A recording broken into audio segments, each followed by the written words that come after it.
បាទសូមការអនុញ្ញាតគ្រប់នឹងជម្រាបសួរដល់ប្រិយមិត្តពុកម៉ែបងប្អូននៅតាមបណ្ដាញសង្គម YouTube បាទទាំងអស់គ្នា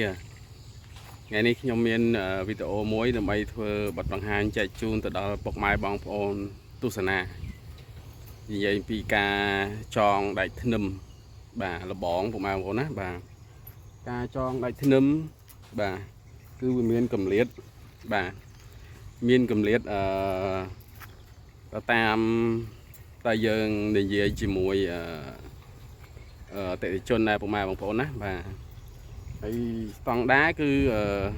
កម្រិតវាចងគឺមួយទឹកកន្លះមួយបាទហើយដូចអានេះខ្ញុំចងនេះគឺមួយទឹកកន្លះពុកម៉ែបងប្អូនណាបាទហើយការចងដៃកាយេបាទគឺតើមានចងចំកែងវាចឹងមិនបានល្អពុកម៉ែបងប្អូនណាបាទហើយពេលខ្លះ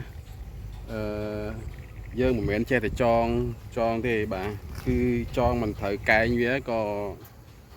កម្លាំងវា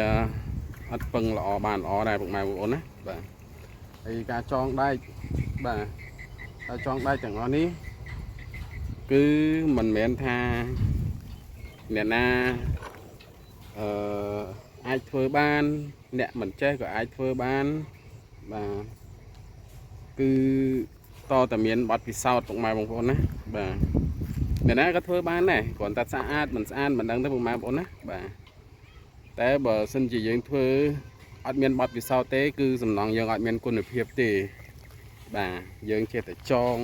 មិនដឹងថាដែកវាស៊ីកម្រិតវាពីមួយទៅមួយប្រមាណបាទ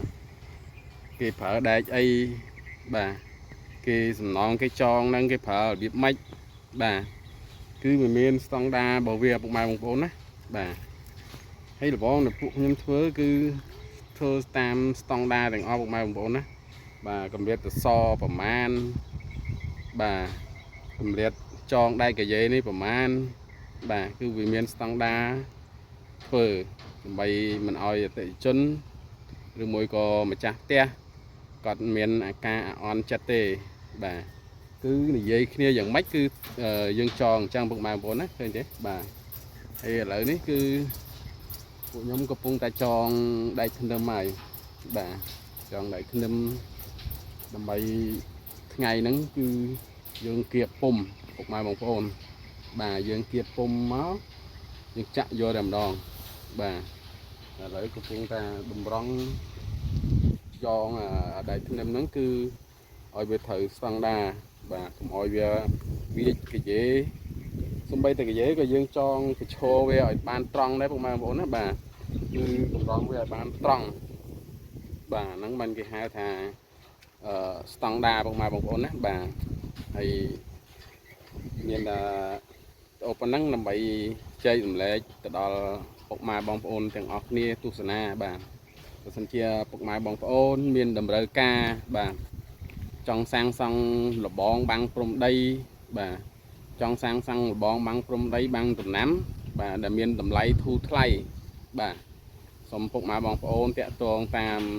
លេខទូរស័ព្ទដែលមានលេខ012 56បាទ55បាទ17ជាលេខ Telegram ពុកម៉ែបងប្អូនណាលេខ Smart មួយខ្សែទៀតគឺ096បាទ56 46 379បាទខ្ញុំដាក់នៅក្នុងYouTube ក្នុងចំណងជើងជាមួយចំណងជើងពុកម៉ែបងប្អូនណាបាទអញ្ចឹងបើសិនជាពុកម៉ែបងប្អូនមានតម្រូវការចង់សាងសង់ជាលបងបាទមិនថាលបងប្រភេទណាទេកម្ពស់4ម៉ែត្រចុះមកក្រោមឬមួយក៏5ម៉ែត្រ2ម៉ែត្រ3ម៉ែត្របាទមានតាមតម្លៃបាទបងប្អូនអាចវាយជាលេខ Telegram ទៅអាចតាក់ទងតាម Telegram បាទមើលទៅតាមប្លង់ដែលបងប្អូនចង់បានបាទគឺមានតម្លៃប្រមាណបងប្អូនដាក់មកគឺខ្ញុំអាចប្រាប់ថាលបងប្រភេទនេះកម្ពស់នេះមានតម្លៃប្រមាណបាទចរចាគ្នាតាមហ្នឹងពុកម៉ែបងប្អូនណាបាទហើយគឺខាងយើងខ្ញុំទទួលធ្វើ25ខេត្តក្រុងបាទមិនថានៅកន្លែងណាទេពុកម៉ែបងប្អូនណានៅលើភ្នំក៏ខ្ញុំសាងសង់បានដែរបាទឲ្យតែតម្លៃត្រូវគ្នាពុកម៉ែបងប្អូនណាដីចំណោតភ្នំដីស្មើដីរៀបបាទគឺ ពួកខ្ញុំទទួលធ្វើទាំងអស់ពុកម៉ែបងប្អូនណាបាទអញ្ចឹងបើសិនជាពុកម៉ែបងប្អូនមានតម្រូវការចង់សាងសង់បាទសូមតាក់ទងមកតាមហ្នឹងមកបងប្អូនណាបាទហើយគឺដូចខ្ញុំធ្វើបង្ហាញពុកម៉ែបងប្អូនអញ្ចឹងបាទគឺលបងមាន1ម៉ែត្រប្រមាណបាទចង់កាយេហើយដែកធ្នឹមមានប្រមាណដើមដែកសសរកម្រិតពី1ទៅ1មានប្រមាណបាទកម្ពស់3ម៉ែត្រតម្លៃប្រមាណបាទកម្ពស់4ម៉ែត្រតម្លៃប្រមាណកម្ពស់2ម៉ែត្រតម្លៃប្រមាណបាទសូមពុកម៉ែបងប្អូនតាក់ទងបាទសូមអរគុណ